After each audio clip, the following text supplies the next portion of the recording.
Short tricks कैसे आई, कैसे बनी, क्या प्रूफ है इसका, उसको हम बताने वाले हैं फिलहाल वन बाय वन।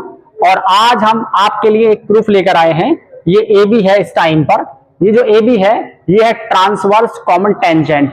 तो ट्रांसवर्स कॉमन टेंजेंट की लंबाई जो होती है उसको फाइंड करने के लिए फॉर्मूला होता है D square minus R plus R का होल स्क्वायर, कैपिटल आर यानी बड़े सर्कल की रेडियस, स्मॉल आर छोटे सर्कल की रेडियस हो गया, राइट। इन दोनों को ऐड किया, इसका होल स्क्वायर कर दिया हमने और इसका हमने किया स्क्वायर रूट, ठीक है। तो ये जो फॉर्मूले का फॉर्मेशन जो हुआ है वो कैसे हुआ है ये हम आपको सिखाएंगे। और इसके अलावा देखिए ये दो सर्कल बनाए इस टाइम पर हमने, ये सर्कल लिया है और ये लिया है, ठीक है। इस टाइम ये देख रहे हैं इस टाइम पर आप। और हमने जो छोटा सर्कल है इसका माना है सेंटर ओ डैश और बड़े सर्कल का मान लिया हमने सेंटर ओ आ गया है, राइट। तो इन ओ डैश और ओ के बीच के डिस्टेंस को हमने डी मान लिया है। क्या मान लिया है? डी। तो डी जो है हमारा क्या है, दोनों ही सर्कल के सेंटर्स के डिस्टेंस क्या है, डी है। और कैपिटल आर बड़े सर्कल की रेडियस और स्मॉल आर छोटे सर्कल की रेडियस, ओके। अब इसके बाद देखिए हमें क्या मानना है। अब इसके बाद क्या किया है, देखो हमने यहां पर फिर हमने क्या किया है, देखो ओ डैश ए के पैरेलल हमने एक लाइन ड्रॉ की है। टारगेट क्या है हमारा, मकसद क्या है, हम चाह रहे हैं कि एक यहां पर एक पैरेललोग्राम ड्रॉ करना है। पैरेललोग्राम ड्रॉ करने का रीजन क्या है, देखिए ओ डैश ए सी, ओ डैश और ए सी ये इस टाइम पर एक पैरेललोग्राम है।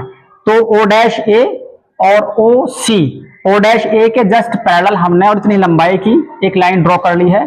जितने डिस्टेंस देखो छोटे सर्कल की रेडियस है उतनी रेडियस हमने आगे एक्सटेंड कर ली है, इस बी ओ को एक्सटेंड किया है।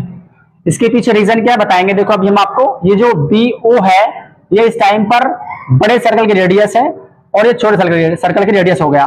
तो जब हम बी सी को पूरा कंबाइंड करेंगे तो आर प्लस आर मिलता है, राइट। अब ए बी जो हमारे पास लाइन दिख रही है आपको ये वाली, ये हमारी कॉमन टेंजेंट है। फिर हमने क्या किया, ए से सी को मिला दिया है आपस में। जब ए से सी को मिलाया तो यहां एक मिलता है आपको पैरेललोग्राम, राइट। अब पैरेललोग्राम बनाने का मकसद ये है हमारा, हमें ये फायदा हो गया इस टाइम पर कि इस पैरेललोग्राम की हेल्प से और बनाने की हेल्प से हमको एक राइट एंगल ट्रायंगल मिल चुका है। अब आपको मालूम है जब राइट एंगल ट्रायंगल मिल चुका है तो राइट एंगल ट्रायंगल की हेल्प से आप पाइथागोरस थ्योरम यूज कर सकते हैं। देखो कैसे करेंगे, आप देखिए इस टाइम पर ये ट्रायंगल मिला आपको ए बी और सी, ये पूरा एक ट्रायंगल मिला है आपको, ये वाला ट्रायंगल, ये पूरा ट्रायंगल मिला आपको ये वाला ए बी सी, जो कि एक राइट एंगल ट्रायंगल है। राइट एंगल ट्रायंगल वो ट्रायंगल होता है जिसमें एक एंगल क्या होता है, राइट एंगल आता है। तो ये जो एंगल मिला देखो इस टाइम पे आपको ये राइट एंगल है और आप जानते हैं ये पॉइंट ऑफ टेंजेंट है। क्या है हमारा, पॉइंट ऑफ टेंजेंट है। आपको मालूम होगा जब कोई टेंजेंट होती है उस पर एक रेडियस पॉइंट ऑफ टेंजेंट से ड्रॉ की जाती है तो वो हमेशा परपेंडिकुलर होती है किसके, टेंजेंट के, ओके। तो देखिए इसकी हेल्प से, इस पैरेललोग्राम की हेल्प से एक हमारे पास राइट एंगल ट्रायंगल मिला। अब राइट एंगल ट्रायंगल की हेल्प से हम इस फॉर्मूले का प्रूफ करेंगे। यहां पर देखिए ट्रायंगल लिया एबीसी की हेल्प ली हमने और एंगल बी के सामने जो होगा हमारा क्या होगा, ये हाइपोटेनस कहलाएगा। ये है triangle ABC, by Pythagoras theorem use किया हमने, AC square is equal to AB square plus BC square. और आप जानते हैं पाइथागोरस थ्योरम क्या होती है हमारी, perpendicular square is equal to base का स्क्वायर, दिस इज बेस और BC is a perpendicular, right. तो यहां पर देखो AC, ये AC इस टाइम पर देखिए AC जो होगी बराबर किसके होगी, O डैश O के बराबर होगी और O डैश O जो है हमारा वो D है। सर AC के बराबर O डैश O क्यों होगा, क्योंकि हम जानते हैं इस टाइम पर हमने एक O डैश AC जो है एक पैरेललोग्राम है और पैरेललोग्राम में हमेशा अपोजिट साइड्स बराबर होती है, इसीलिए AC हमारा O डैश के बराबर हो गया। देखिए AC जब O डैश के बराबर है तो O डैश हमने क्या लेट किया है, D लेट किया है, इसीलिए AC हमारा क्या बन गया बच्चों, D बन गया।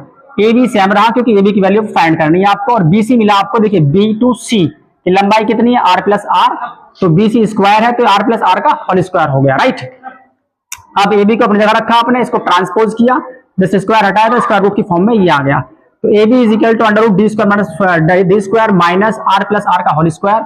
तो ये हमारा इस टाइम पर एक कॉमन टेंजेंट मिली। इस कॉमन टेंजेंट को हम बोलते हैं ट्रांसवर्स कॉमन टेंजेंट कहते हैं। इसकी लंबाई आपने by the help of Pythagoras theorem find कर ली है।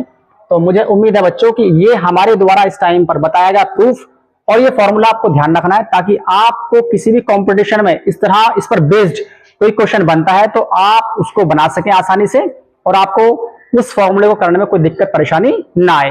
देखिए प्रूफ के फायदे क्या होते हैं, जब आप प्रूफ जानते हैं किसी भी फॉर्मूले का तो आपको वो फॉर्मूला याद रहता है। कभी कभी ऐसा होता है कि फॉर्मूला दिमाग से निकल रहा है, जहन से निकल रहा है, तो आप उस फॉर्मूले को हमारी इस ट्रिक से, हमारी इस वीडियो की हेल्प से आसानी से प्रूफ कर सकते हैं और उस फॉर्मूले को आराम से आप मेमोराइज कर सकते हैं। तो इसके अलावा देखिए फिलहाल तो हमने बात की है कि इसके ट्रांसवर्स कॉमन टेंजेंट की, लेकिन इसके आगामी जो वीडियो होगी हमारी, आगामी जो वीडियो होगी वो ये होगी, 2 सर्कल दे रखे होंगे आपको, उन दोनों सर्कल्स की कॉमन टेंजेंट कौन सी बच्चों, सिर्फ कॉमन टेंजेंट, कौन सी, डायरेक्ट कॉमन टेंजेंट होती है हमारी, ये यहां से ऐसे करके टेंजेंट जो आएगी ये कहलाएगी हमारे डायरेक्ट कॉमन टेंजेंट, DCT, ये शॉर्ट फॉर्म होती है इसकी। तो डायरेक्ट कॉमन टेंजेंट की लंबाई का जो फॉर्मूला होता है उसके बारे में और किस तरीके से हम उसको डिराइव करेंगे, क्या इसका प्रूफ होगा, वो सब हम आपको बताएंगे अपनी इस नेक्स्ट वीडियो के अंदर।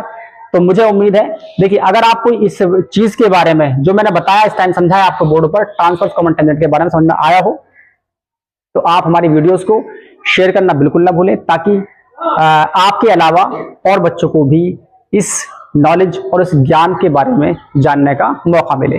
धन्यवाद।